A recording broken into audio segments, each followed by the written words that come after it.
Yeah, tonight we're very fortunate to be joined by one of our current Vodafone Warriors stars. He's played 30 games for the club.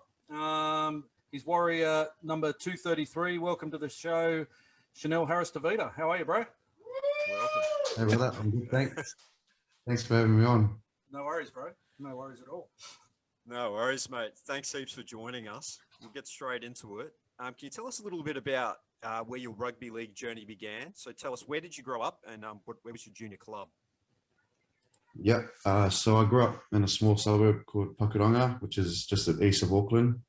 I actually started off by playing soccer when I was 5 years old. I played soccer for a couple of years, and then my old man was playing rugby league at the time. And after a couple of years of playing soccer, I thought I wanted to be like my old man. So I went and joined the Pakuranga Jaguars and played there for a few years. Then I moved to Mount Wellington Warriors, where I played a couple of years there. I think I played under 11s, under 12s. And then the last club I played at was the Richmond Rovers, which is just central Auckland. So that's the last club I played at before I started playing in the under 20s comp. A lot of big name players came out of that Richmond Rovers club too. You're one of the bright stars who came through the Warriors Pathways program. Made your NYC debut on your 17th birthday in 2016 and played 2 seasons in that NYC competition. Tell us what it was like coming through those pathway programs with the Warriors. Yeah, so when I was about 15, I got asked to join the Warriors Academy, which isn't necessarily the under 20s. It's you just go in twice a week and you go and do a few ball skill drills, and they teach you like the fundamentals of the game. But when I got to about 16 or 16 and a half, they asked me to start training with the under 20s. I think they were watching me at a competition, and then they asked me to start training with the 20s. And Calvin Wright was the coach at the time. I'm not sure if you know him, but I think he coached the Broncos, the women's team. Yep. And it was 2 weeks out from my 17th birthday, and he asked me when I turned 17, and I remember I already looked at the draw and saw that they were playing on my birthday, and I knew you had to be 17 to be eligible to play in the under 20s comp. I said the day, and I told him it was on my birthday as well, and he didn't say anything then. But it was a week later when he called my parents, and my parents called me into their room, and they told me the news, told me that I was going over to Oz to make my 20s debut on my birthday. So that was pretty special and pretty exciting for a 17-year-old kid who's I was still in school at the time. So it was pretty cool telling all my mates and all my family. Yeah. How exciting. Well, several other current NRL stars came through those 2016 and 2017 systems. So Marata Niokore, Fahiki Ogden, Erin Clark, Isaiah Papali'i, Bunty Afoa and Paul Turner, just to name a few. Must have been exciting to come through with some other sort of notable players that have gone on to do stuff in first grade. Oh, 100%. You see players like Marata and Bunty Afoa and Erin Clark, who's been given a second opportunity to play at the Gold Coast Titans. It's awesome that I got to play with them and seen them do well on the top level. So I'm very privileged to be able to play with the likes of those players. 2018, you get moved up to that Warriors Intrust Super Premiership side to develop your game a little bit more. Always with the focus for you to move into the first grade. How did you enjoy that season playing alongside men, basically? And was the step up from NYC to the Intrust Super Cup a big step up for you? Yeah, I guess the only real step up for me was the physical aspect of the game. I would have only been about 80 or in my low 80 kgs. Yeah. And everyone else was probably at least 95. So I had to expend a lot more energy when I was on the defense, because I had to throw my whole body at them when they're only using probably half of the energy that I'm using. So it was a good learning experience for me as well. I was still well, I'm still now, but I'm still learning to develop my game management as a halfback. And I think just getting used to playing against men week in, week out was good for my development. Absolutely. Yeah, playing in the ISP team, did you do much training with the first grade squad that season? And in particular, like Sean Johnson, or was the ISP training separate from the top squad?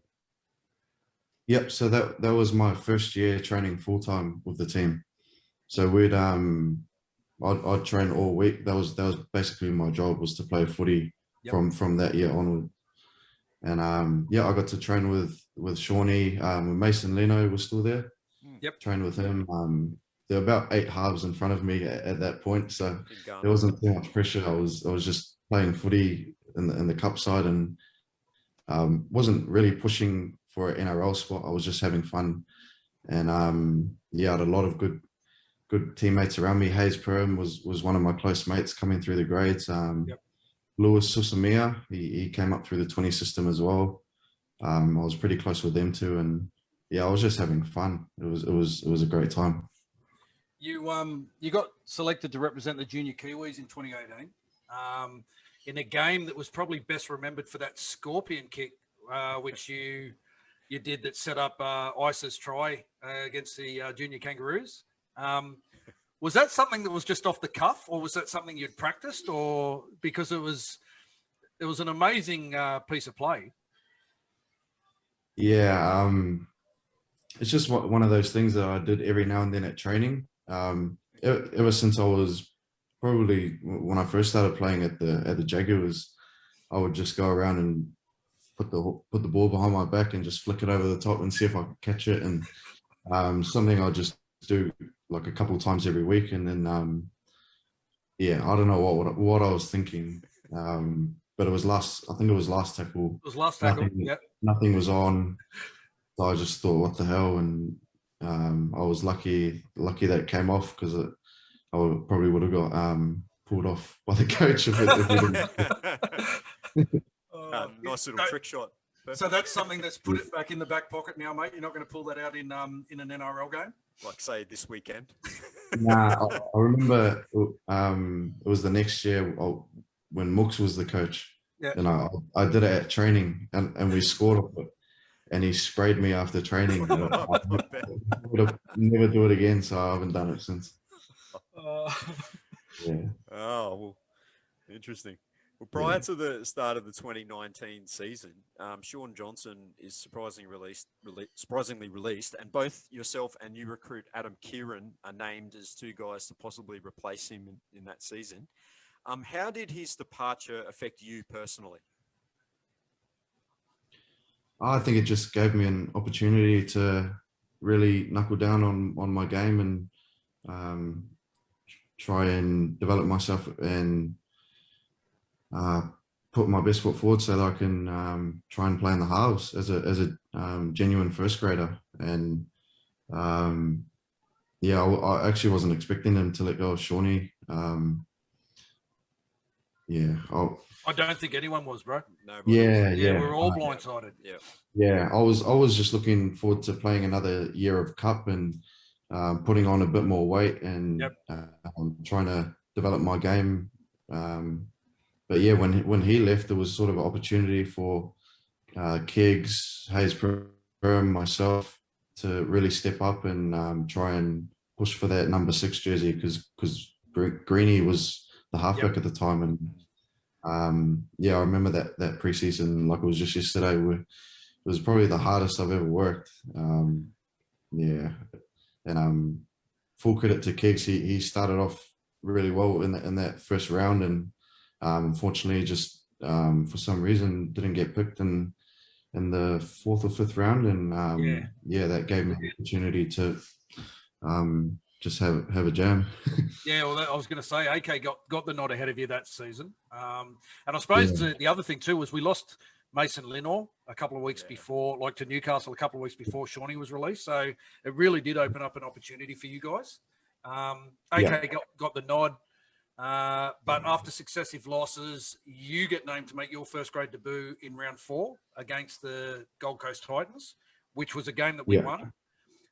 Describe the emotions surrounding your first grade debut, especially playing at Mount Smart in front of all your family and friends too. Yeah, it's hard to describe. It's probably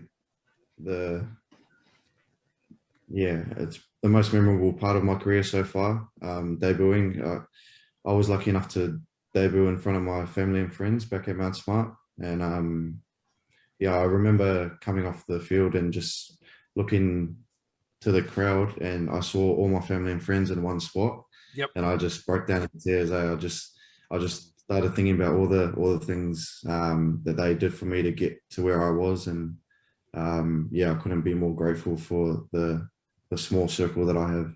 Yep, absolutely. Yeah, that 2019 season, you played 5 consecutive games in first grade, and then you aren't seen in first grade for the next 8 weeks after Cody arrives at the club. Was it always the plan to ease you into first grade in spurts throughout the season? I'm not too sure what the plan was. Mooks just wanted me to focus on my game management. That's always been a work on for me. I've always enjoyed doing the flashy stuff, but as you know, you can't do that in the NRL, otherwise you're going to get your pants pulled down. So I had to start working on the minor parts of my game, my kicking game, my passing, how I run and when to run, and that's sort of what I focused on the most when I went back and played cup. And then when I came back, I got to play in the team, but I was playing at hooker and centre, so it was a different experience for me. But I was just stoked to be back playing with the team. You come back into first grade in round 17, which was a draw to the Broncos, and then you play the next 8 games in first grade. You score your first NRL try in the round 20 loss to Canberra. You actually scored 2 tries in that game. What do you remember about your first NRL try? Yeah, it wasn't a really exciting moment. I remember I put the ball down and I went to celebrate, and I looked at the scoreboard and we're down by 30. And I was smashed. I just dropped the ball and walked back to halfway. Oh, right. Wasn't the best first try, but I was happy inside. Oh yeah, good. Yeah. Get one under the belt. Yeah. The 2019 season was a tough season where the club didn't live up to the expectations following the success of the return to finals the previous season in 2018. Being your first season in first grade, what are your personal memories of your debut season in the NRL? Oh, there's to be honest, I think it was just running out for warm up and seeing all the players that I've watched growing up warming up in the other team. I was so used to it was the same thing at training, like training with the Warriors. I'd go to when I first started training with them full time. I'd walk into the physio room and you have Ryan Hoffman, Jacob Lillyman, Sean Johnson, Manu Vatuvai, all these people in the same room, and I just feel so uncomfortable because I feel like I don't deserve to be there. But yeah, that was probably the biggest thing for me was seeing like the best players in the NRL warm up on the other side of the field and getting ready to play against me. Yeah. Do you pinch yourself sometimes? Like, is this real? That you've probably got the best job in the world, bro. Yeah. You sometimes take it for granted when you're just in week out training, but the win like we had in the weekend, they make it they make the weeks that much better, and hopefully we can keep that winning or start getting a winning streak going. The 2020 season started under really difficult circumstances, with the playing group finding out straight after that round 1 loss to Newcastle that you wouldn't be flying home due to COVID lockdowns. At the time, you guys had only really packed like overnight bags, really, for an overnight stay. Can you think back to that time and describe what the feeling like was within the squad then?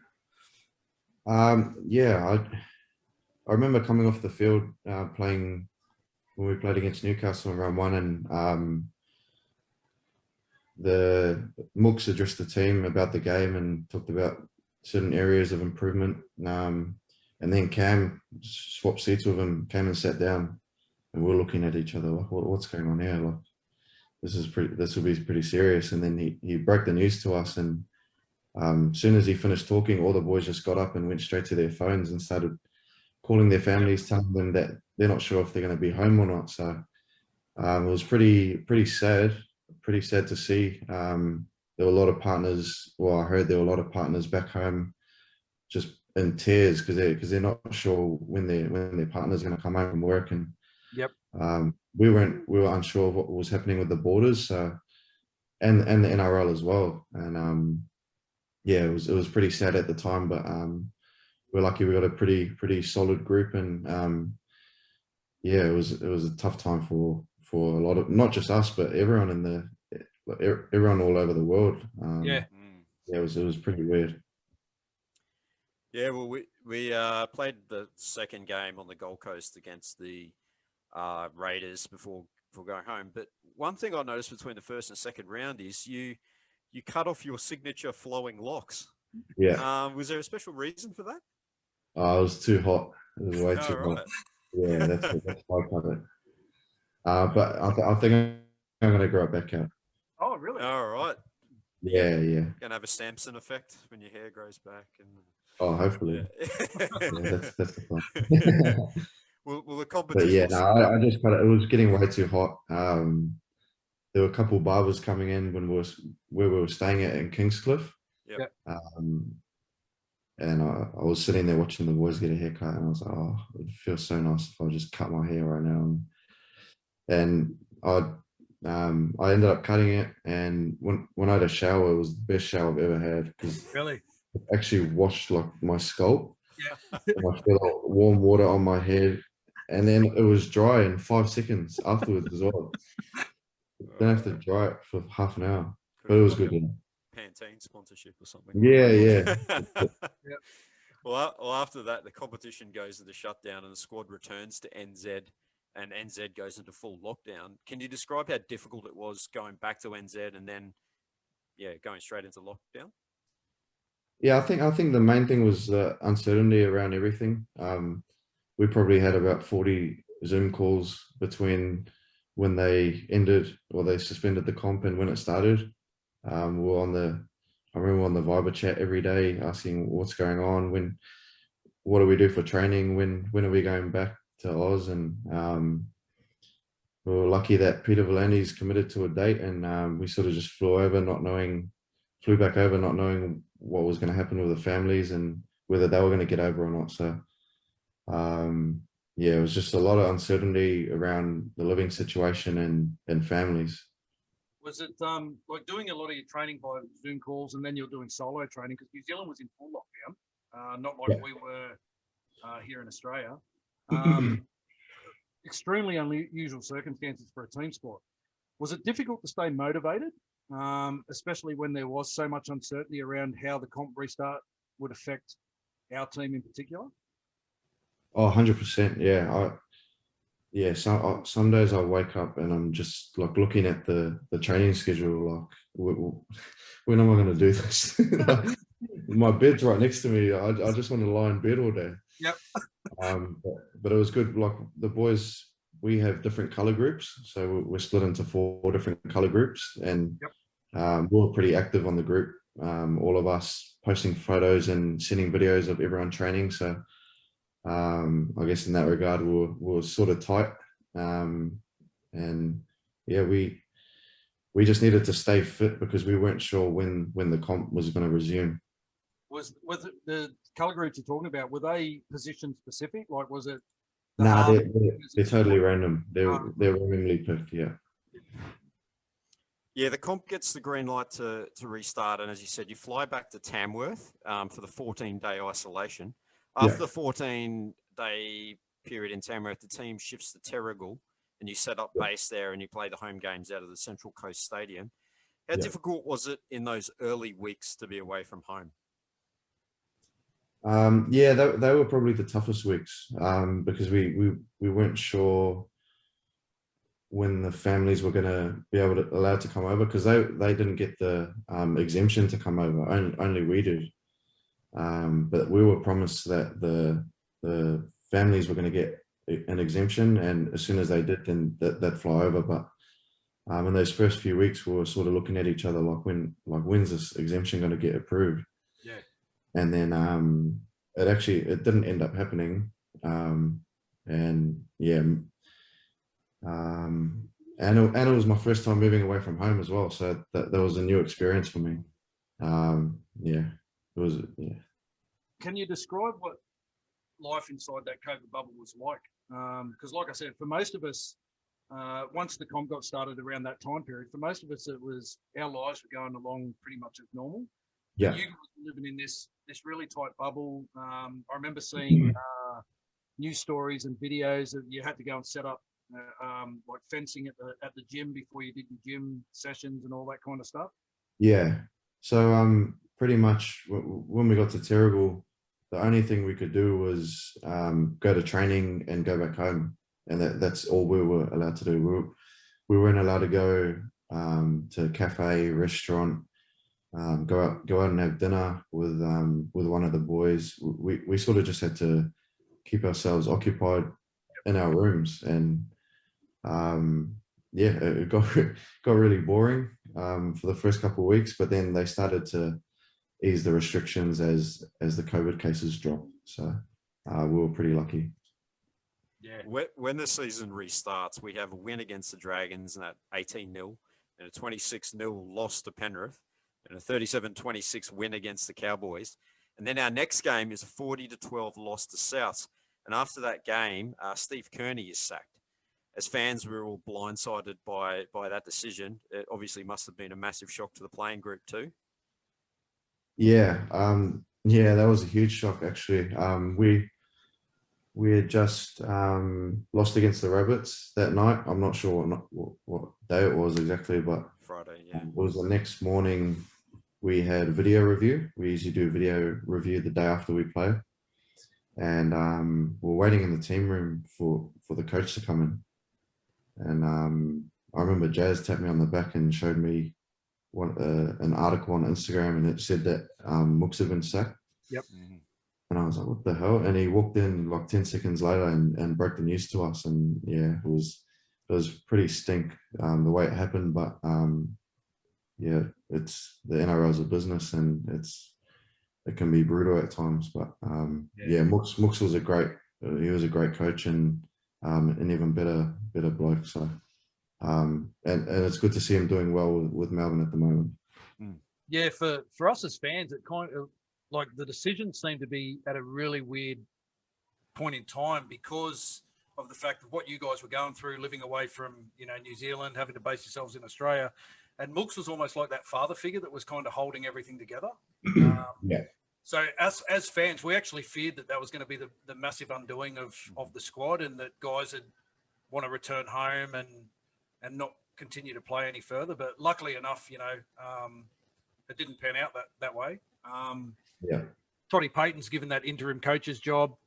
His first assignment is against Melbourne, a game which will probably go down as probably our worst performance of the season last year. Yeah. And it's your first game since the comp restart. Yeah. TP's press conference after that was pretty no nonsense and direct, and he maintained that hard-nosed approach all through the season. The squad seemed to really buy into his philosophy and his attitude, going like throughout the season. Yeah. Yeah. After that, I remember after that Storm game, Toddy sat the boys down, and he knew the situation that we were in. Like some of the boys were still waiting for their families to come over. Yeah.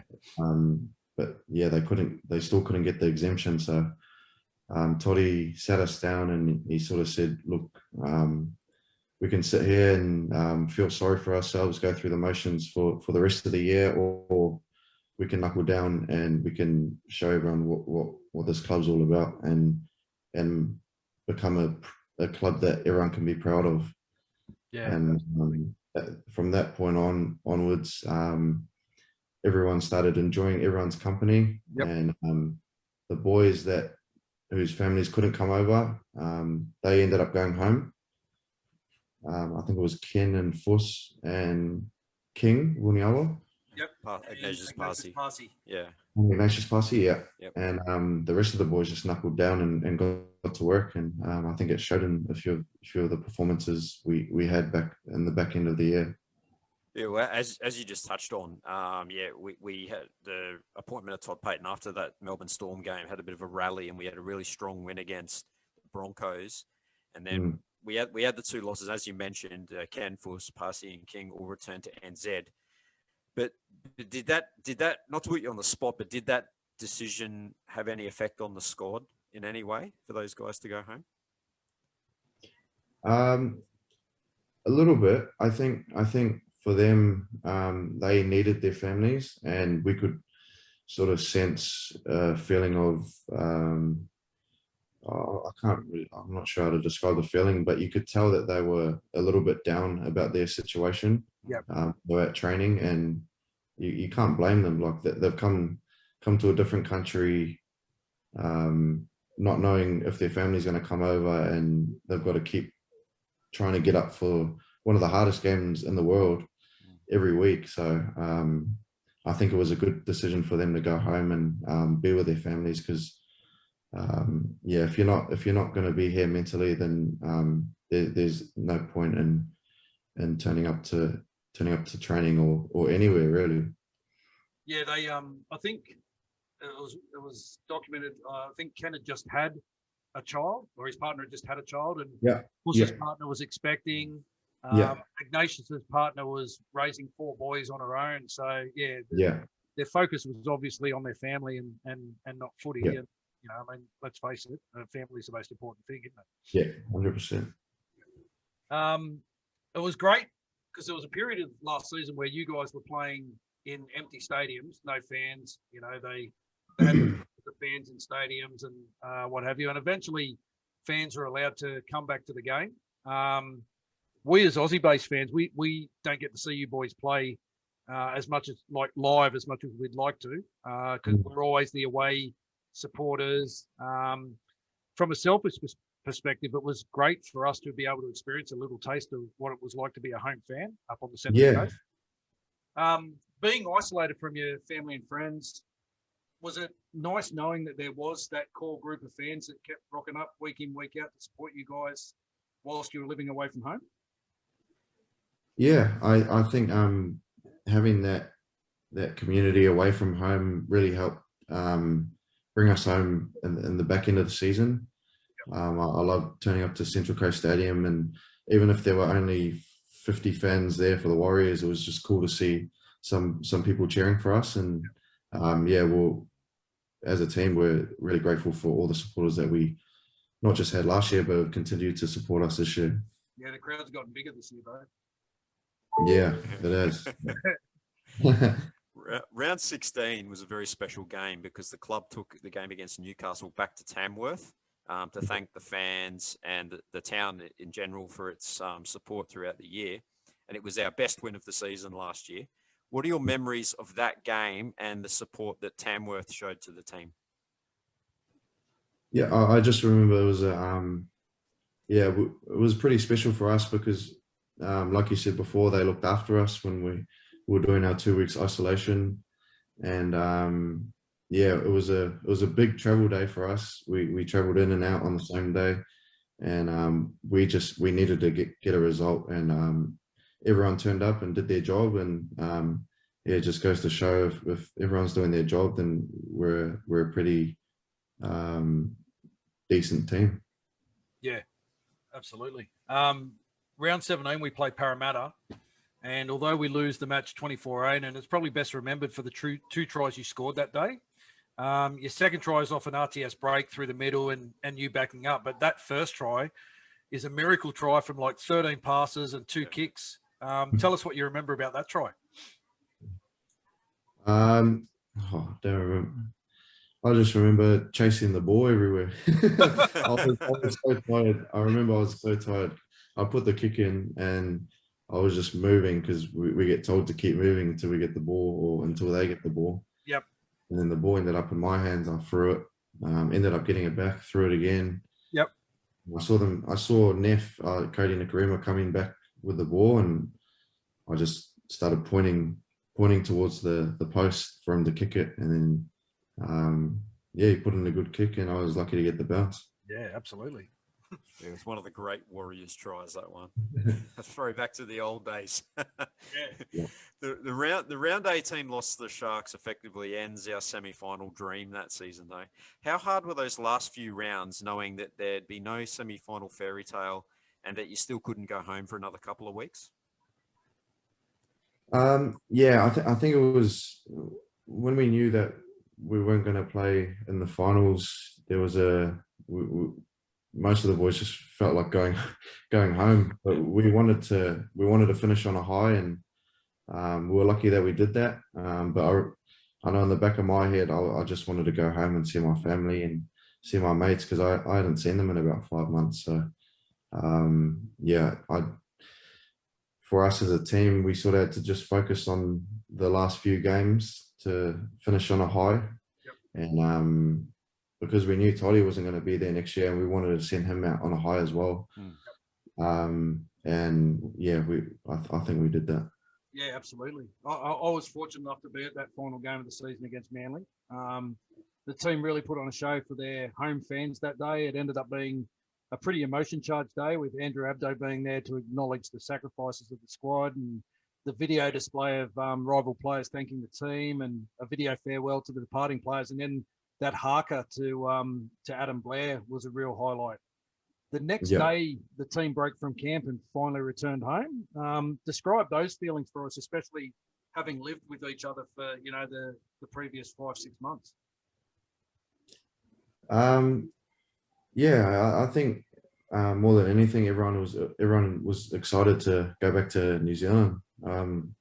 The people that hadn't seen their families, were all packed, ready to go, and because the New Zealand borders were closed, we had to go straight back into quarantine. Yeah. So we were sort of back home, but we couldn't go home until the 2 weeks had finished. So we were all ready to go into quarantine and try and keep ourselves busy until we could get released. Yep. Well, the Aussie boys stayed in Australia and didn't return to NZ. Yeah. Was it tough saying goodbye after spending so much time together, or it was like, I don't want to see you again until I have to? More the second answer. we have heard that. Yeah.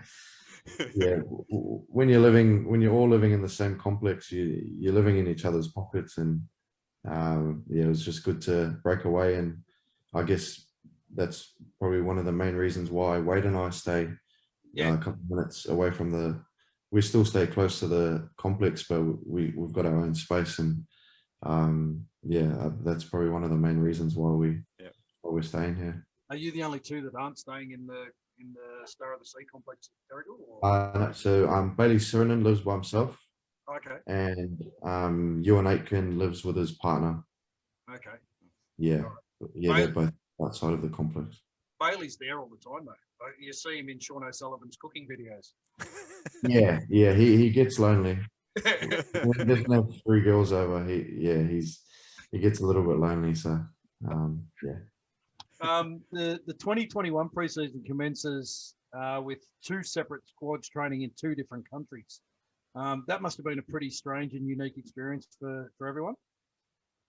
Yeah, it was pretty weird. You usually come back to a squad full of 20 to 30 players, but we only had about 10 players training in preseason, and it's sort of in preseason you want more players so you can hide during fitness. But when there's only 10 players, there's no hiding. Nowhere to hide.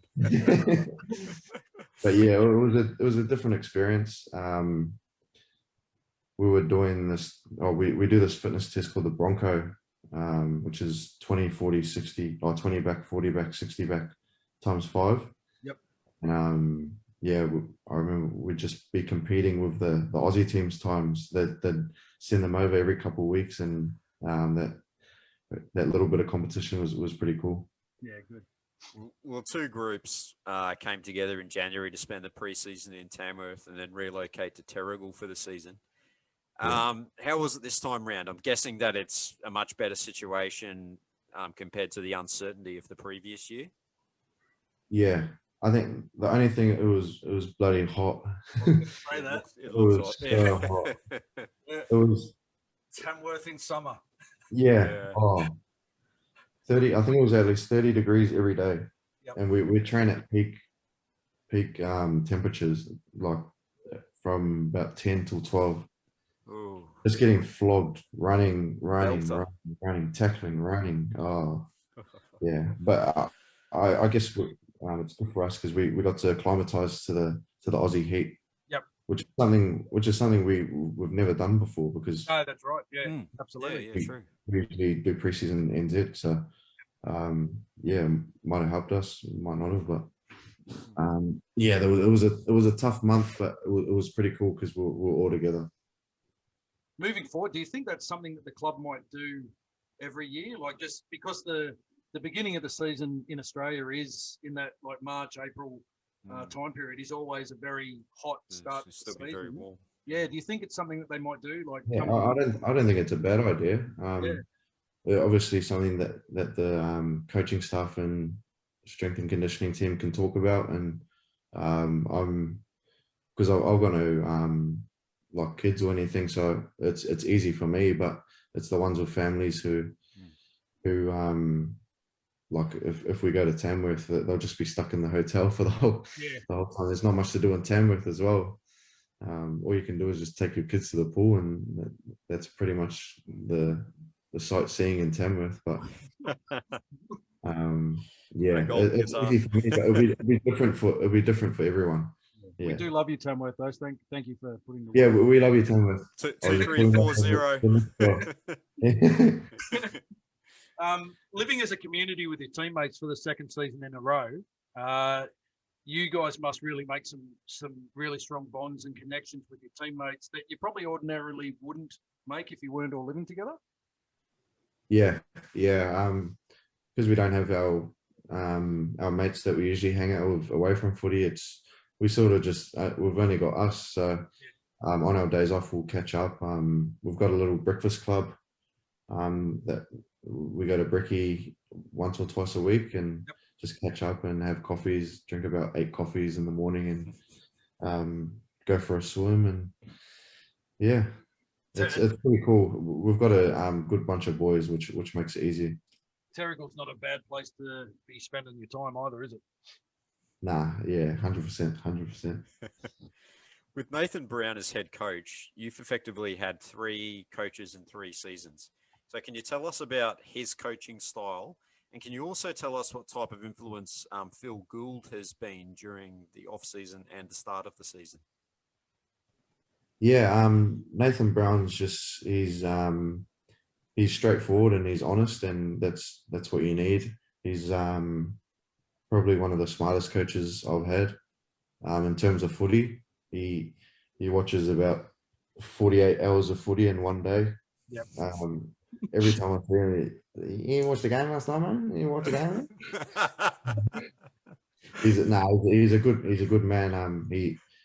He's hard on me. Like he wants me to develop my game, and I want the same. So that's what you want in a coach. You want a coach that's smart, knows the game, and treats their players well. So yeah, I like Brownie. And with Gus, he sort of comes in once or twice or a couple times a month, just to watch training, and I'm sure he's having lots of conversations with Brownie and a lot of the staff members back home about our development pathways and our systems and how we can improve that. So Gus is sort of the man that oversees everything. We saw Eels back there last week, I think, having a look at some things back in New Zealand, and with Brownie, I found watching his post-match press conferences, he seems like a really level-headed, like down-to-earth kind of coach. Understands that it's a young squad and there's going to be mistakes, but so long as you guys keep learning from those, that it's going to make us a better team in the long run. Yeah. Another thing that's good about Brownie is he's got a lot of experience. He's coached at many other clubs before and had success, and we've just got to trust in him. And I think if we do that and we perform to the best of our ability, then I think we can be a pretty solid team. Yeah. We saw through our connections last year with the Warriors women's team the importance of respecting and embracing the different cultures represented within the squad. And that's something that this 2021 squad embraced also. How important were those cultural nights that you guys went through during the preseason? Oh, they were awesome. We had a Māori, Samoan, Tongan, and Fijian night, Yep. and an Aussie Indigenous cultural night. So each night, the players of that heritage would describe the values and what the culture means to them, and you sort of get an understanding of where everyone comes from, and there's a lot of similarities between the cultures, and it's cool to see where everyone comes from and us all coming together and becoming one powerful group. How would you rate how we've been going this season? It's kind of been a win, a loss kind of thing. How would you rate the season so far for us? I wouldn't say inconsistent. I just think in a lot of areas we're so close. Yeah. And if we can add up those little areas in over the next month, I think we're going to finish in the top 8. Yeah, we agree. It's funny because like last week we were up at Magic Round, or not last week, the week before we were up at Magic Round, and that game against Parramatta, they jumped out to that 24-0 lead in the first 20 minutes, but the remaining 60 minutes, like we were the better team with winning that portion of the game 18-10. It was just a few lapses in concentration, that kind of had that game get away from us. So probably trying to get all that together for an 80-minute performance, will be important. You're looking forward to getting up to North Queensland this week to face up against Toddy's Cowboys again? Yeah, I didn't get to play last time, unfortunately. No. But, I'm really excited. I've packed my bags already. We're leaving tomorrow morning. Oh, okay. Good. Yeah, so we fly. We bus to Newcastle, fly to Brisbane, and then fly to Townsville. Okay. We come back Saturday. Just in time for Maney's performance at the Sunken Monkey. Yeah, that's it. Are you going to be there? I probably won't, but I'm telling you, my daughters will. They'll be up there. Yeah.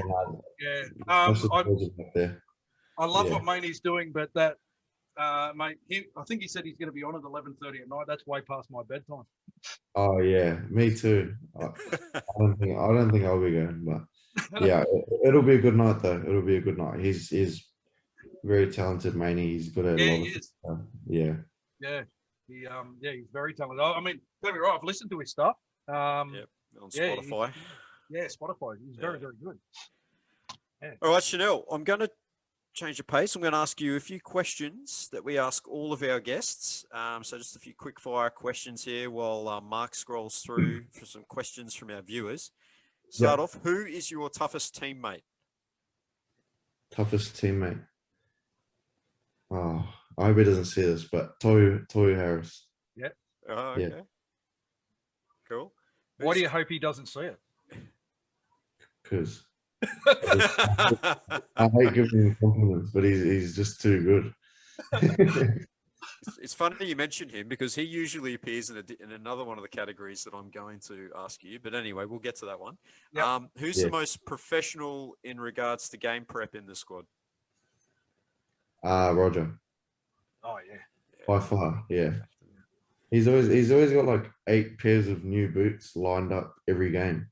Just in case. There's like 4 of Sprigs, 4 molds, and they're all brand new Nike boots, and they're just a range of like an array of colors as well. It's crazy. He's going with the pink or the reddy colored ones at the moment, I noticed. Yeah. He hates bright boots, Roger. Okay. I'll stick with what works, mate. He's in great form at the moment. Yeah, 100%. Who's the best sledger?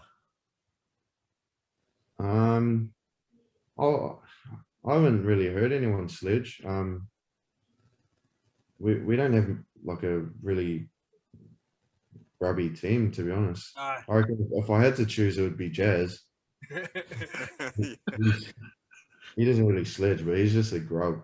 Yeah. Well, yeah. Which brings us on to the next question. Yeah.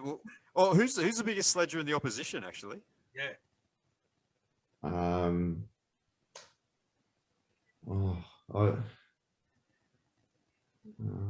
I haven't experienced it, but I heard Will Chambers is one of the best sledgers in the game. Yeah. Yeah. I think most people would agree with that. Yeah. Well, so who's the biggest pest then? Oh, Jazz by far. Oh, you pretty much answered. It's close between him and Adam for Norway. Oh, Okay. really? Oh, wow. Yeah, he's a bit of a pest. Okay. Who's your toughest opponent?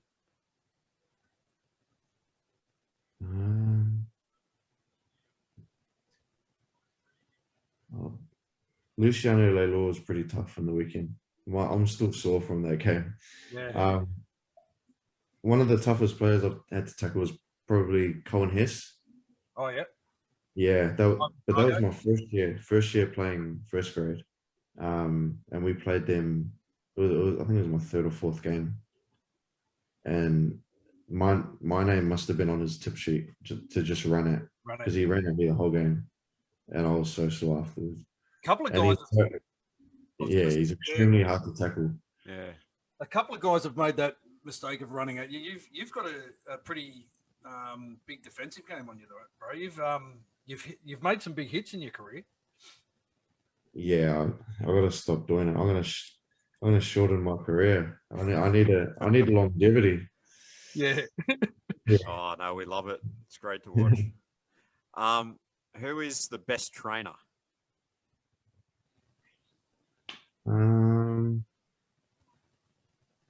Who's the best trainer?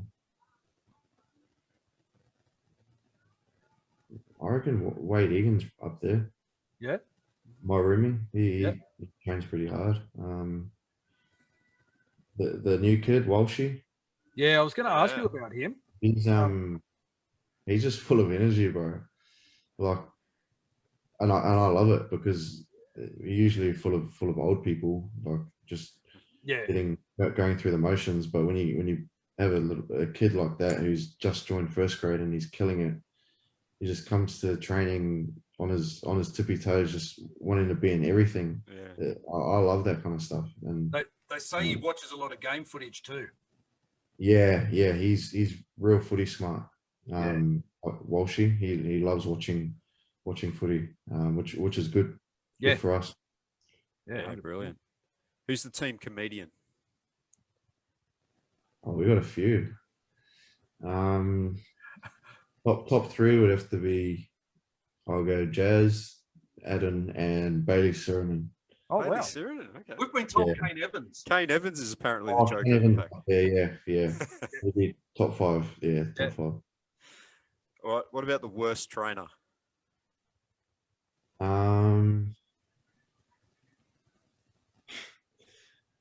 Who's the worst trainer? I can't really think. Probably Adam. We've been told Tohu. Yeah, that's what we were going to say. Three other people he has the worst attitude towards training, but he still trains hard. So he whinges, but he gets on with it. Yeah, he dreads it. He dreads training, but he still turns up. But Adam is just Adam trains hard when he wants to. Okay. All right, I'm going to ask you some questions from the fans. Matt asks, are you keen to be in the World Cup this year, and who for? Who would you represent? Yeah. I'd love to represent my country. I want to play for the Kiwis. That's been a lifelong dream of mine, and I'd love to be a part of that squad at the end of the year. Good to hear. I thought you were going to say Samoa. Yeah, I had the privilege of representing my dad's side, but I was born and raised in NZ, and yeah, I'd love to play for the Kiwis one day. Awesome. Do you have any pre-game ritual or game day routine or superstitions? Nah, the only thing I do night before a game is I have pasta, pizza and pasta. Carbo load. Yep. Yeah. Who are your rugby league heroes growing up? Cooper Cronk and Benji Marshall. All right. One from the female fans. Are you single? Yes. Yes. At the risk of embarrassing my daughter, she's standing over in the corner cheering. What are your personal thoughts on the 6 again rule? Yeah, I'm fine with it. I don't mind. It speeds up the game and brings in, makes it more exciting when the faster players get involved. And yeah, I'm a fan. I'm a fan of that new rule. If you didn't become an NRL player, what career path do you think you would have been in? I'm not sure. I want to travel the world, but I just don't know what I'd do. I'd teach English or something where I can travel. Yeah, most Kiwis can sing. Can you sing, bro? You could travel the world singing songs. No, I can't sing. You could be a singing English teacher. All right, I'll do that. Yeah. Cool. Who is the biggest influence on your career so far?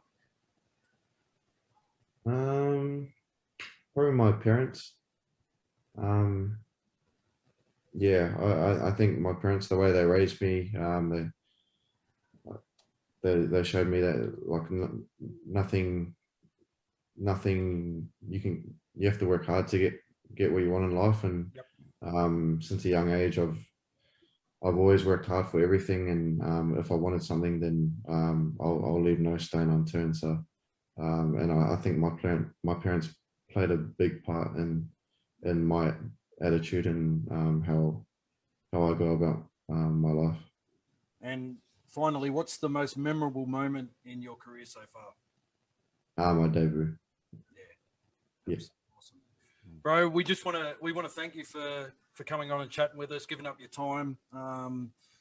We feel very fortunate that both current players and ex-players continually support our show and come on and have a chat, and it's really great for the fans to be able to learn a little bit about the stars of our club. So just want to thank you for that. I really appreciate it. I know you're not big on social media or anything like that. You're a pretty private guy. And we wish you luck with this Friday's game against the Cowboys up in North Queensland. Nah, thanks, boys.